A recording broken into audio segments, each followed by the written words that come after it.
అందరు ఎలా ఉన్నారు? బాగున్నారా? ఇక మరి సండే అంటే సండే పైగా మళ్ళీ దసరా సెలవులు ఇవన్నీ అందులో ఏకమైనటువంటి సందర్భంలో మీ విరోచిత పోరాటం, రెస్టు, ఆటలు పాటలు అన్నీ దసరా సెలవుల్లో జోరుగా సాగుతూ ఉన్నాయి.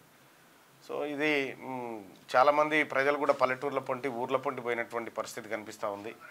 ఎక్కడ చూసినా కూడా పండుగ వాతావరణం అయితే ఇప్పటి నుంచే కనిపిస్తూ ఉంది. బతుకమ్మ పండుగ ఇంకో దిక్కు మండికాడ కార్లు జీపులు ఎక్కువ ఆగుతూ ఉన్నాయి. యాటలు కొనుకపోడు ఇట్లా పోతుంది, వరద పోతూనే ఉంది. అంతా పండుగ వాతావరణం అయితే ఓవైపు ఉంటే, మరోవైపు మూసీ పంచాయతీ, మూసీ నది ప్రక్షాళన దిశగా కాంగ్రెస్ పార్టీ ప్రభుత్వం అడుగులు వేస్తూ ఉంటే కేటీ రామారావు మళ్ళీ అదే కథ. కూలిస్తే మా ఇండ్లు గులగొట్టు కానీ మూసీలను ఏమనుకోనండి, మీ కళ్ళు చల్లబడతాయి మూసీలను మూసీ బాధితులను ఏమనుకుని మా ఇండ్లు గులగొట్టరు అని చెప్తా ఉన్నాడు. మీ ఇంటికే పోదాంపా, మీ ఇల్లేడుందో చూపి దాన్నే గులగొడదాం, ఆ కులగొచ్చిన జాగాల్ని మూసీ నిర్వాసితులకు భూములు ఇండ్లు కట్టిద్దాంపా అని చెప్పి ముఖ్యమంత్రి రేవంత్ రెడ్డి చెప్పిండు. అయితే ఇక్కడ BRS party Musi river front పేరు మీద కార్పొరేషన్ ఏర్పాటు చేసి మూసీలో ఆక్రమణకు గురైనటువంటి అన్ని ఇళ్లను కూలగొట్టమని గతంలో కేటీ రామారావే సమీక్షా సమావేశంలో అధికారులను ఆదేశించాడు. కేటీ రామారావు వదిలిపెట్టిన పనినే పూర్తి చేస్తున్నటువంటి పరిస్థితుల్లో కేటీ రామారావు మళ్ళీ అట్టెట్లా కూలుస్తారని చెప్పి ఇక దాన్ని రామారావు అన్నాడు, డ్రామారావే అంటారు ఓ రకంగా చెప్పాలంటే. అట్లా నిర్వాసితులను రెచ్చగొట్టి నిర్వాసితుల ద్వారా మళ్ళీ లబ్ధి పొందాలని చూస్తూ ఉన్నారు. ఇవాళ నమస్తే తెలంగాణ పత్రికలు చూసిరా, ఎంత అద్భుతమైంది హెడ్లైన్ చూసిరా, చూస్తే పరిశాన్ అవుతారు మీరు, కళ్ళు జిగేల్మంటాయి. నమస్తే తెలంగాణ. ఏపీ దొంగ దెబ్బ, రహస్యంగా రాయలసీమ ఎత్తిపోతల పనులు, తవ్విన కాల్వ ఇదే అని చెప్పి ఎన్జిటి ఆదేశాలు బేఖతార్. శ్రీశైలం రిజర్వాయర్ డెడ్ స్టోరేజ్లోను బ్యాక్ వాటర్ తరలించేలా ప్రణాళిక. 100 అడుగుల లోతు 150 అడుగుల వెడల్పుతో 18 కిలోమీటర్ల భారీ కాల్వలకు ప్లాను. ఏపీ వైపు 5 కిలోమీటర్ల తవ్వకం పూర్తి, 3,825 కోట్ల ఖర్చుతో ఎత్తిపోతలు చేస్తా ఉన్నారని. ఏపీ దొంగ దెబ్బది. ఈ దొంగ దెబ్బ తీయమని చెప్పినోడు ఎవడు? ఈ దొంగ దెబ్బకు లంగ కారణం ఎవడు?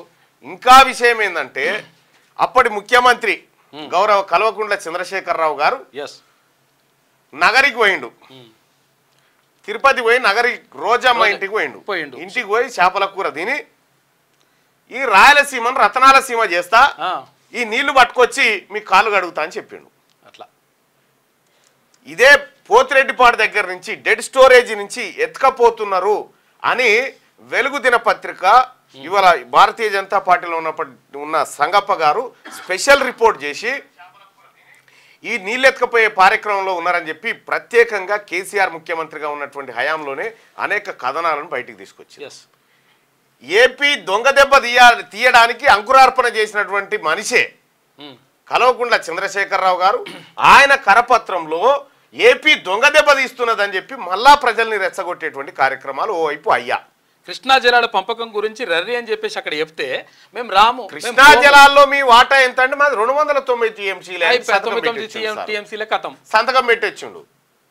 ఇటువంటి పత్రిక, ఇటువంటి నాయకులు ఏపీ దొంగ దెబ్బేంది ఇప్పుడు మళ్ళా తెలంగాణ సెంటిమెంటా? 552 టీఎంసీలు రావాల్సి తెలంగాణకు రావాల్సి ఉంటే 299 సార్లు వచ్చినటువంటి మొరగాళ్ళు ఇలా ఏపీ దొంగ దెబ్బ అని మాట్లాడి హెడ్డింగ్ పెడతా ఉంటే ఇది చూసి మనమంతా తలడిల్లిపోయి అరే ఎక్కడి ఏపీ రా అని అనాలి. అంటే రెచ్చిపోడు డైరెక్ట్ అదే రాయొచ్చు కదా, మేము రెచ్చగొడతాం దయచేసి రెచ్చిపోండి అని డైరెక్ట్ అదే హెడ్లైన్ పెడితే అయిపో కదా. బెస్ట్ అది అదే డైరెక్ట్ పెడితే దాన్ని బట్టి మేము ఏం చేయాలనేది ఆలోచన చేసుకుంటుండే. ఇంకెన్ని రోజులు చెప్తారు సార్ ఈ సెంటిమెంట్లు, ఈ డైలాగులు, ఈ ముచ్చట్లు? ఆడనేమో కొడుకు దంచుతున్నాడు, ఆడ కొడుకు దంచేది మామూలుది కాదు, ఉన్క దంచుతా ఉన్నాడు. మూసీ స్టార్ట్ చేసింది ఎవరు? ఈ పిల్లాడే మూసీ స్టార్ట్ చేసిన పిల్లగాడు. అటు కృష్ణా నీళ్ళు ఎత్తుకపోమని చెప్పినటువంటి కేసీఆర్, ఇటు ఈమె ఒలపోత చూడరిగా. మూసీ మురికి కంటే అధ్వానంగా ఉన్నాయి అక్షరాలు. మూసీ మురికి కంటే అధ్వానంగా అక్షరాలతో అచ్చయింది ఎలా ఆమె. ఆమెని ఏం చెప్తామో ఆమె కథ.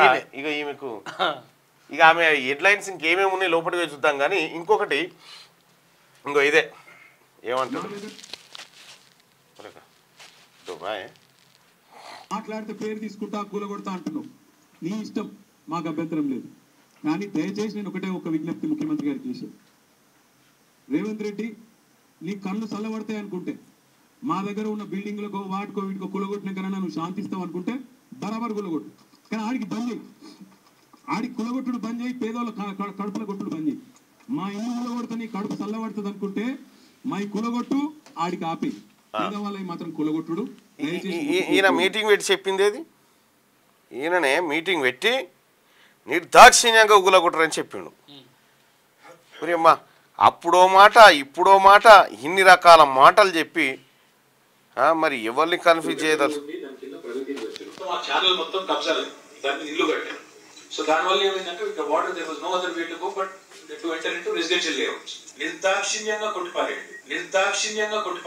బుల్డోజర్లు పెట్టి మన జేసీబీలు పెట్టి ఎవరు అడ్డం వచ్చినా కూడా పోలీస్ సపోర్ట్ తీసుకుని కొట్టిపారేయండి.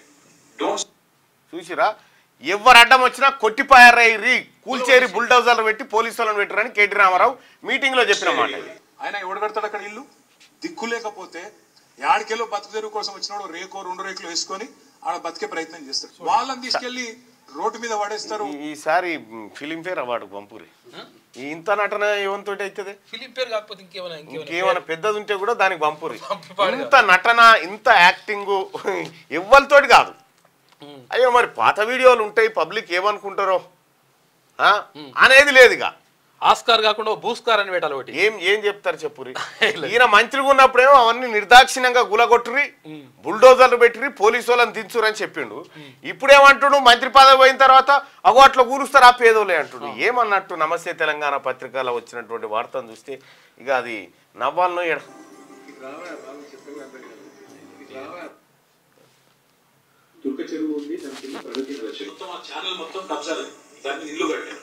సో దానివల్ల ఏమైందంటే ఇక్కడ water there was no other way to go but to enter into residential layouts. నిర్దాక్షిణ్యంగా కొట్టిపారేయండి. బుల్డోజర్లు పెట్టి మన జేసీబీలు పెట్టి ఎవరు అడ్డం వచ్చినా కూడా పోలీస్ సపోర్ట్ తీసుకుని కొట్టిపారేయండి. ఆయన ఎవడు కడతాడు అక్కడ ఇల్లు?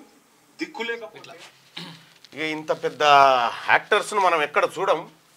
క్యూ న్యూస్ ఛానల్లో పనిచేయటకు అనుభవం గల సీనియర్ వీడియో ఎడిటర్స్ కావాలను సంప్రదించవలసిన నెంబర్ 8688926084.